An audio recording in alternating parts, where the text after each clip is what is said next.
اعوذ باللہ من الشیطان الرجیم بسم اللہ الرحمن الرحیم للفقراء المہاجرین الذین اخرجوا من دیارہم واموالہم یبتغون فضلا من اللہ ورضوانا وینصرون اللہ ورسولہ اولئک هم الصادقون والذین تبوأوا الدار والایمان من قبلهم يحبون من هاجر الیہم ولا يجدون في صدورهم حاجة مما اوتوا ويؤثرون على انفسهم ولو كان بهم خصاصة ومن يوق شح نفسه فأولئك هم المفلحون آمنت بالله صدق اللہ العظیم للفقراء المہاجرین نیز وہ مال ندار مہاجرین کے لیے ہے الذین اخرجوا جنہیں جبراً نکال دیا گیا تھا من دیارہم ان کے گھروں سے واموالہم اور جائیدادوں سے یبتغون یہ نیک بخت تلاش کرتے ہیں فضلا من اللہ اللہ کا فضل ورضوانا اور اس کی رضا وینصرون اللہ ورسولہ اور ہر وقت مدد کرتے رہتے ہیں اللہ اور اس کے رسول کی اولئک هم الصادقون یہی راست باز لوگ ہیں یعنی سچے ہیں والذین تبوأوا الدار اور اس مال میں ان کا بھی حق ہے جو دار ہجرت میں مقیم ہیں والایمان اور ایمان میں ثابت قدم ہیں من قبلہم مہاجرین کی آمد سے پہلے یحبون محبت کرتے ہیں من ہاجر الیہم ان سے جو ہجرت کر کے ان کے پاس آئے ہیں ولا یجدون فی صدورہم حاجہ اور نہیں پاتے اپنے سینوں میں کوئی خلش مما اوتوا اس چیز کے بارے میں جو مہاجرین کو دے دی جائے ویؤثرون اور ترجیح دیتے ہیں علی انفسہم انہیں اپنے آپ پر ولو کان بہم خصاصہ اگرچہ خود انہیں اس چیز کی شدید حاجت ہو ومن یوق شح نفسہ اور جس کو بچا لیا گیا اپنے نفس کی حرص سے فاولئک هم المفلحون تو وہی لوگ بامراد ہیں۔ حضرات محترم بھی آپ قرآن مجید فرقان حمید میں سے 28واں پارہ سورۃ الحشر کی آیت نمبر 8 اور 9 کی تلاوت اور ترجمہ سماعت فرما رہے تھے۔ گزشتہ درس میں ہم نے پڑھا اللہ کریم نے فرمایا جو مال پلٹا دیا ہے اللہ تعالیٰ نے اپنے رسول کی طرف ان گاؤں کے رہنے والوں سے وہ اللہ کا ہے اور اس کے رسول کا ہے اور رشتہ داروں یتیموں مسکینوں اور مسافروں کے لیے ہے تاکہ مال گردش نہ کرتا رہے تمہارے دولت مندوں کے درمیان اور رسول کریم جو تمہیں عطا فرما دیں وہ لے لو اور جس سے تمہیں روکیں تو رک جاؤ اور ڈرتے رہا کرو اللہ سے بے شک اللہ تعالی سخت عذاب دینے والا ہے۔ گزشتہ درس میں ہم نے اس آیت مبارکہ کی تلاوت پڑھی۔ آج کے درس میں اللہ کریم اسی پچھلے درس کا جو مضمون تھا مال فے وہی موضوع ہے، تو اللہ فرما رہا ہے کہ اس مال فے کے حقدار مہاجرین بھی ہیں، ٹھیک ہے، اور اس کے علاوہ انصار بھی ہیں جنہوں نے مدینہ پاک کو اپنا مسکن بنایا اور ایمان کو خلوص کے ساتھ قبول کیا، وہ بھی اس مال کے مستحق ہیں۔ وہ انصار جو اپنے مہاجرین بھائیوں کو اپنے اوپر ترجیح دیتے ہیں حالانکہ انہیں خود اس شے کی ضرورت ہوتی ہے۔ پہلی آیت میں فرمایا للفقراء المہاجرین الذین اخرجوا من دیارہم واموالہم یبتغون فضلا من اللہ ورضوانا وینصرون اللہ ورسولہ اولئک هم الصادقون نیز وہ مال ندار مہاجرین کے لیے ہے جنہیں جبراً نکال دیا گیا تھا ان کے گھروں سے اور جائیدادوں سے، یہ نیک بخت تلاش کرتے ہیں اللہ کا فضل اور اس کی رضا اور ہر وقت مدد کرتے رہتے ہیں اللہ اس کے رسول کی، یہی راست باز لوگ ہیں۔ علامہ زمخشری کے نزدیک للفقراء المہاجرین یہ بدل ہے اور لذی القربا مبدل منہ ہے۔ علماء نے اس پر بحث کی ہے کہ کیا مہاجرین کے استحقاق کے لیے فقیر ہونا شرط ہے یا نہیں۔ یہ جو فرمایا گیا کہ یہ مال فے کے مستحق مہاجرین بھی ہیں، تو علماء کہتے ہیں کیا ان مہاجرین کا غریب ہونا ضروری ہے مال فے کا حقدار بننے کے لیے یا نہیں؟ اکثر علماء کا یہی فیصلہ ہے کہ یہ شرط نہیں، مہاجرین خواہ غریب ہوں یا مالدار وہ مال فے کے حقدار ہیں۔ مال فے کا میں نے آپ کو بتایا تھا وہ مال جو جنگ کے بغیر کفار کا مسلمانوں کے ہاتھ ہے اسے مال فے کہتے ہیں۔ تو یہاں جو فرمایا گیا کہ وہ ندار مہاجرین کے لیے وہ مال فے وہ اس کے حقدار ہیں، فرماتے ہیں یہ ان کی حال کو بیان کیا گیا کہ وہ اس وقت وہ مہاجرین وہ غریب تھے۔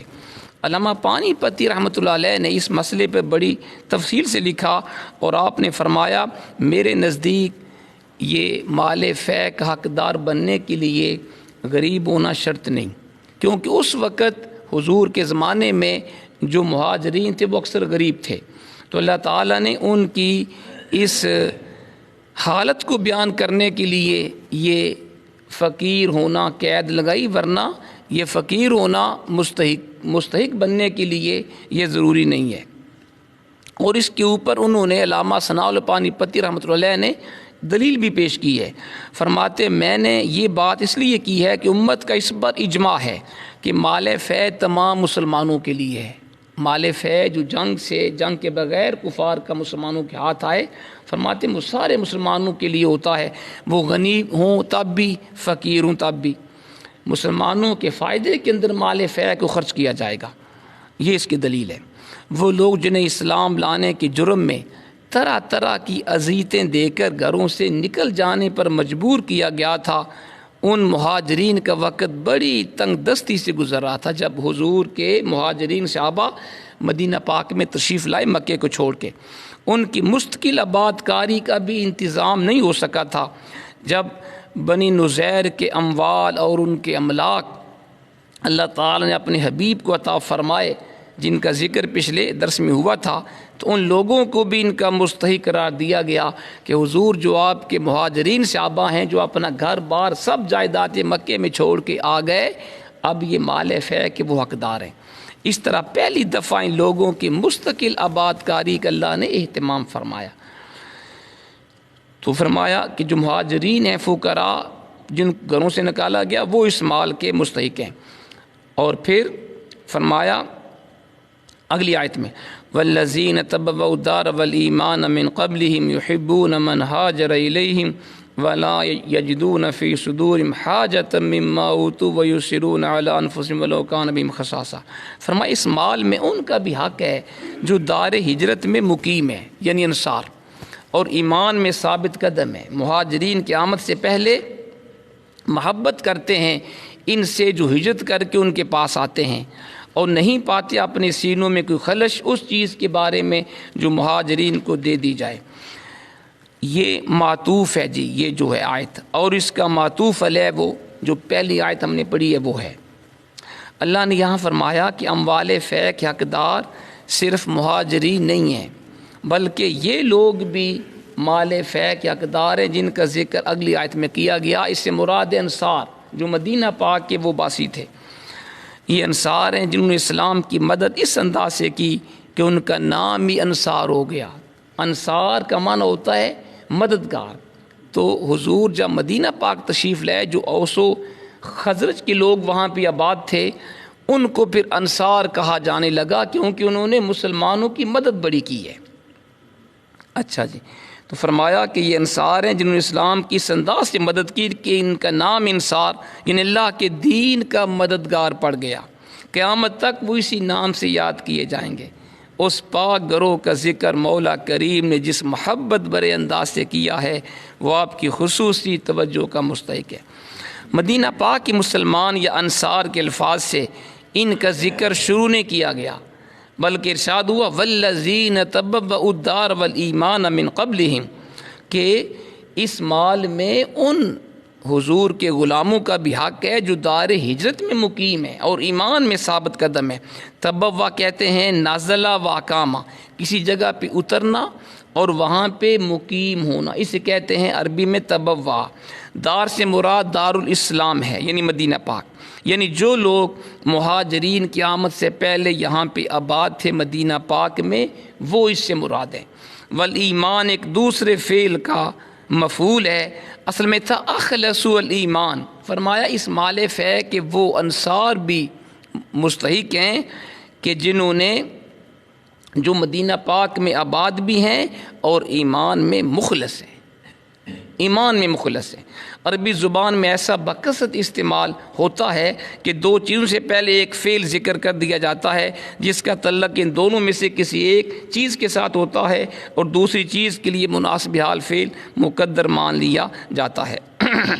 تو علامہ ابن منظور نے اس کی بڑی پیاری وجہ بیان کی ہے، کہتے ہیں کہ جعل الایمان محلا لہم، یعنی ایمان کو اللہ نے انصار کے ٹھہرنے کی جگہ بنا دیا۔ جس طرح کوئی شخص اپنے مکان کے اندر رہائش اختیار کرتا ہے، اسی طرح اللہ نے انصار کے دلوں میں ایمان کو مسکن بنا دیا، ایمان کو ان کے لیے محبوب شے بنا دیا، اور انہوں نے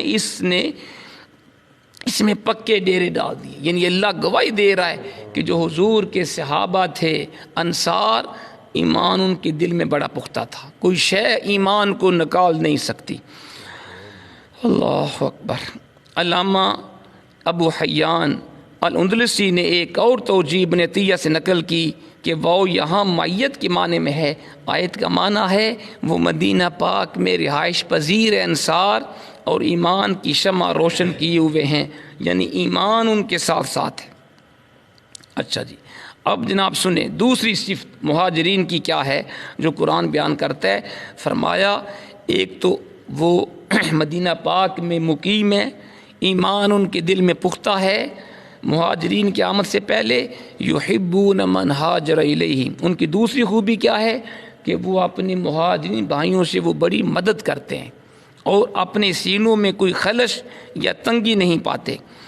ان کی دوسری صفت قرآن نے بیان کی کہ وہ اللہ کی رضا کے لیے گھر بار چھوڑ کر آنے والے مہاجرین سے انصار بڑی محبت کرتے ہیں۔ ان کی محبت کا عملی ثبوت ان کے ہر قدم سے ملتا ہے۔ جب لٹے پوٹے مہاجرین مکہ پاک چھوڑ کے مدینہ پاک میں آئے، جو اپنے گھر بار جائیدادیں بیوی بچے سب کئی لوگ مکے میں چھوڑ کے آ گئے تھے، تو انصار نے اپنے گھروں کے دروازے مہاجرین کے لیے کھول دیے، اپنی زمین و باغات میں ان کو حصہ دار بنا دیا۔ جن کی ایک سے زائد بیویاں تھیں انہوں نے پیشکش کی۔ ذرا دیکھیے گا کہ حضور کے صحابہ کے دلوں میں ایک دوسرے کے لیے کتنی محبت اور اثار تھا۔ جن انصار کی ایک سے زیادہ بیویاں تھیں انہوں نے مہاجرین کو آفر کی، اگر آپ کہیں میں ایک بیوی کو طلاق دیتا ہوں آپ اسے شادی کر لیں، ٹھیک، تاکہ عدت گزارنے کے بعد وہ نکاح کر لیں۔ ایسی قلبی محبت اور اخلاص کی مثال دنیا کی تاریخ میں کوئی پیش نہیں کر سکتا۔ یہ حضور کے غلاموں کی شان ہے اور یہ حضور کی نگاہ نبوت کا فیض ہے۔ تو اللہ نے فرمایا کہ جو اللہ نے مہاجرین کو دیا، انصار اس کے اوپر وہ تنگ دل نہیں ہوتے۔ پھر فرمایا وَيُؤْثِرُونَ عَلَىٰ أَنفُسِهِمْ وَلَوْ كَانَ بِهِمْ خَصَاصَةٌ، یہ انصار مدینہ وہ حضور کے صحابہ کرام ہیں کہ جو ترجیح دیتے ہیں مہاجرین کو اپنے اوپر، اگرچہ خود انہیں اس چیز کی شدید حاجت ہو۔ مہاجرین کے ساتھ انصار کی محبت اور خلوص کی ایک روشن دلیل اللہ یہاں بیان فرما رہا ہے۔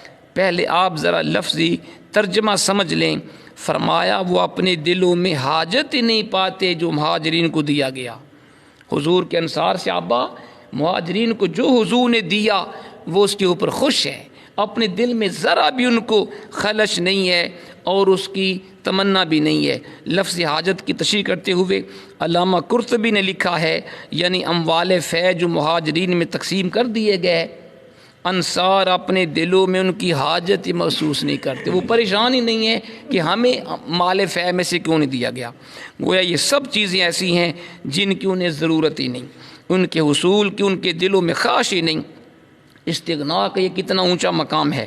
علامہ راغب نے لکھا الحاجت الی الشیء الفقر الیہ مع محبتہ، یعنی کسی چیز کی حاجت کا یہ معنی ہوتا ہے کہ انسان کو اس شے کی ضرورت بھی ہو اور اس سے محبت بھی ہو۔ ٹھیک ہے جی۔ اب جناب سنیں، جب بنی نزیر کے اموال حضور کے قبضہ و تصرف میں آ گئے تو اللہ کے حبیب نے ثابت بن قیس بن شماس کو یاد فرمائی۔ یہ جی روایت آپ نے غور سے سنی ہے۔ جب بنو نزیر مدینہ پاک سے ان کو نکال دیا گیا ان کی حیث چکنی کی وجہ سے، ان کے جو مال مسلمانوں کے ہاتھ آئے جنگ کے بغیر، ان کو مال فے کہتے ہیں۔ حضور نے ثابت بن قیس کو فرمایا کہ اپنی قوم کو بلا لائیں۔ انہوں نے عرض کیا اپنے قبیلہ خزرج کے لوگوں کو بلا لاؤں یا سب انصار کو، کیونکہ انصار کے دو تھے قبیلے، اوس اور خزرج۔ حضور نے فرمایا سب کو، اوس و خزرج سب کو بلا لاؤ، یہ انصار کے قبیلے تھے۔ جب وہ انصار کے لوگ حضور کی بارگاہ میں حاضر ہوئے تو اللہ کے حبیب نے پہلے اپنے رب کی حمد و ثنا بیان کی، پھر آپ نے انصار کی ان قربانیوں کا ذکر کیا جو انہوں نے مہاجرین کے لیے دی تھیں، جو اپنے ہر مال کا آدھا حصہ اپنے مہاجرین بھائیوں کو دیا تھا، اور اپنی جائیداد کے اندر بھی ان کو مالک بنایا، کاروبار کے اندر شامل کیا، اور جن کی ایک سے زیادہ بیویاں تھیں آفر کی کہ میں ایک کو طلاق دیتا ہوں، آپ اس سے شادی کر لیں۔ حضور نے ان کی قربانیوں کا ذکر کیا۔ پھر آپ نے فرمایا اگر تم چاہو تو تمہارے اموال اور فے کے اموال سب برابر کر دیے جائیں، ملا دیے جائیں، پھر ان سب کو مہاجرین اور انصار میں تقسیم کر دیا جائے، کیونکہ تمہارے مہاجرین بھائی اپنا سب کچھ مکے میں چھوڑ کے آئے ہیں۔ اگر تم راضی ہو جو تم نے مال دیے مہاجرین کو وہ بھی، اور جو مال فے میں سے حصہ ملا سب کو برابر کر کے مہاجرین کو دے دیا جائے، اور اگر تمہاری مرضی ہو تو تمہارے مکانات اور زمینیں جو تم نے مہاجرین کو دیے تھے، حضور نے فرمایا وہ تمہیں واپس کر دیے جائیں، اور بنی نزیر کے جو مال فے ملے ہیں وہ میں مہاجرین کے درمیان تقسیم کر دوں۔ یہ حضور نے انصار سے مشورہ کیا۔ اللہ اللہ، کیا روح پرور منظر ہوگا، کیسا نور برس رہا ہوگا اس محفل پر۔ حضور علیہ الصلوۃ والسلام کا ارشاد سن کر سعد بن زرارہ اور سعد بن معاذ، یہ انصاری صحابی ہیں، کھڑے ہوئے، عرض کیا یا رسول اللہ بل تقسمہ بین المہاجرین ویکون فی دورنا کما کانوا، یا رسول اللہ ہمارے مال بھی مہاجرین ہمارے بھائیوں کے پاس رہنے دیں، اور بنی نزیر کے جو اموال ہمیں ملے ہیں وہ سارے بھی ہمارے مہاجر بھائیوں میں تقسیم کر دیے جائیں۔ کتنی ہے جی قربانی۔ یہ نہیں کہا حضور اب آپ کے پاس اور مال آئے ہیں لہٰذا ہمارے مال واپس کر دو، یہ مہاجرین کے درمیان تقسیم کر دو۔ کہا حضور نہیں، جو ہم نے مال دیے وہ بھی ہمارے مہاجرین بھائیوں کے پاس چھوڑ دیں۔ اب جو مال آئے ہیں بنو نزیر کا جو مال آیا یہ بھی ہمارے مہاجر بھائیوں میں تقسیم کر دو۔ کتنے ہے جی اثار، کتنا اثار ہے۔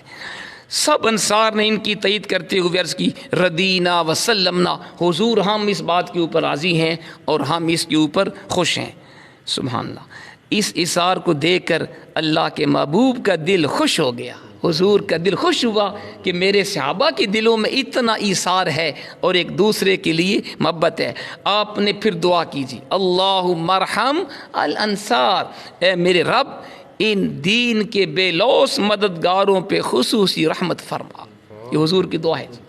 اب جن کے لیے حضور دعا فرمائیں ان انصار کی شان کیا ہوگی، سبحان اللہ۔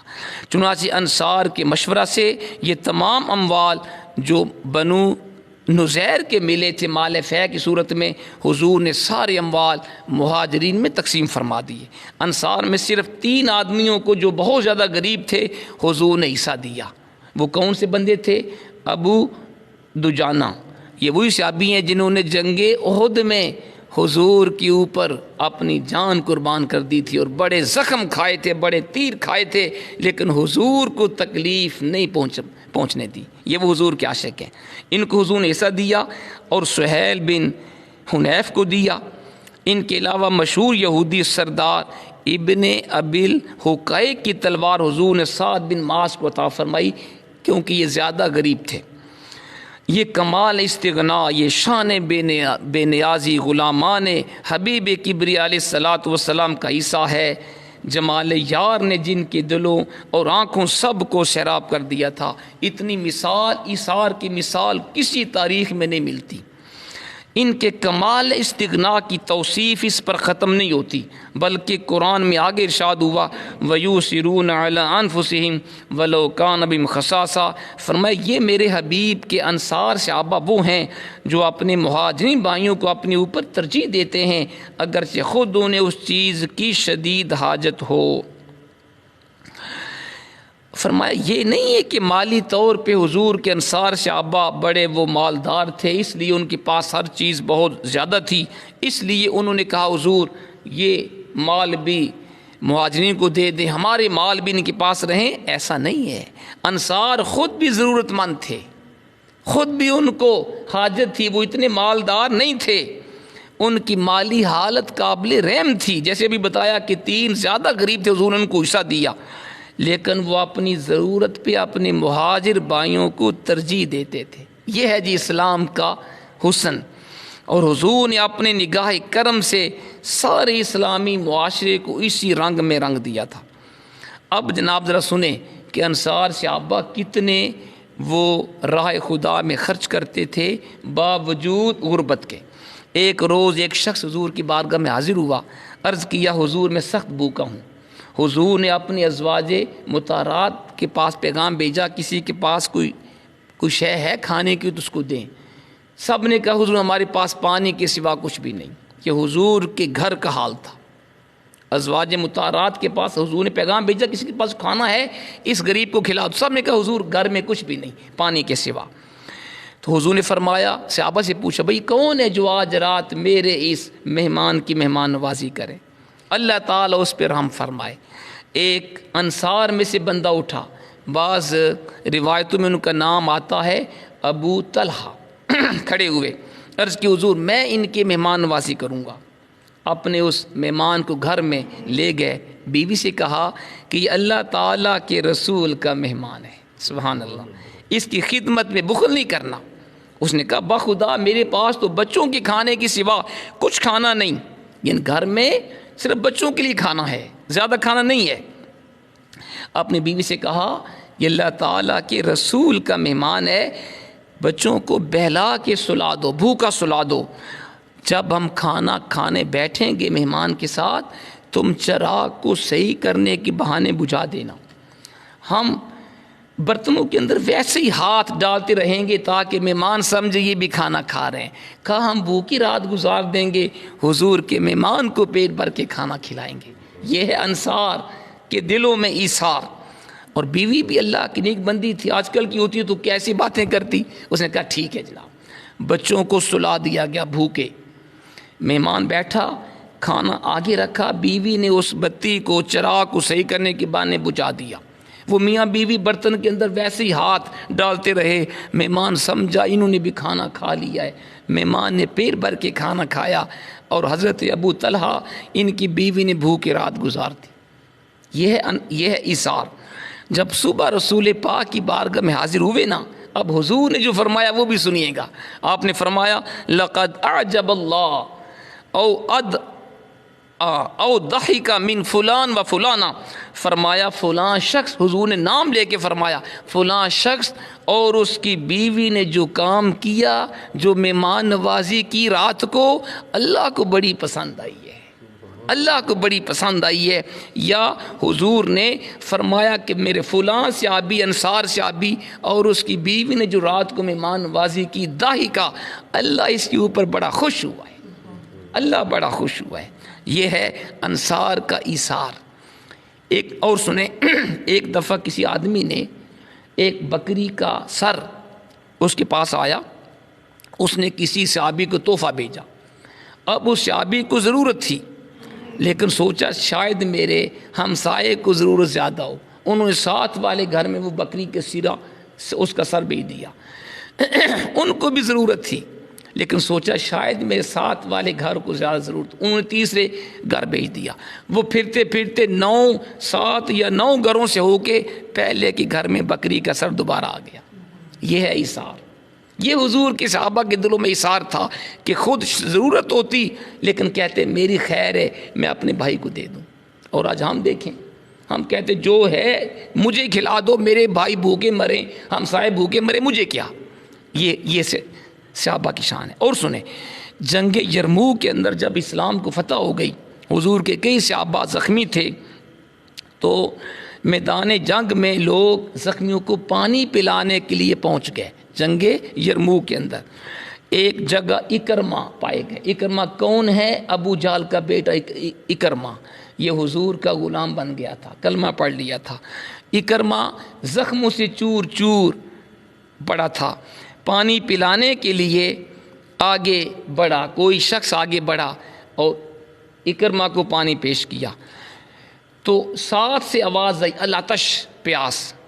اکرمہ نے اشارہ کیا مجھے چھوڑو، میرے بھائی کو پلا دو. وہاں پہنچے، وہ پانی پینے لگا. ساتھ کسی اور زخمی نے کہا العطش، پیاس. اس نے اشارہ کیا، بول نہیں سکتا، اشارہ کیا اسے پلا دو. یہ ہے ایثار. جب تیسرے کے پاس پہنچے، وہ زخموں کی شدت سے شہید ہو چکے تھے. وہ بندہ دوسرے کے پاس پہنچا، وہ بھی شہید ہو گیا تھا. اکرمہ کے پاس پہنچے، وہ بھی شہید ہو گئے تھے.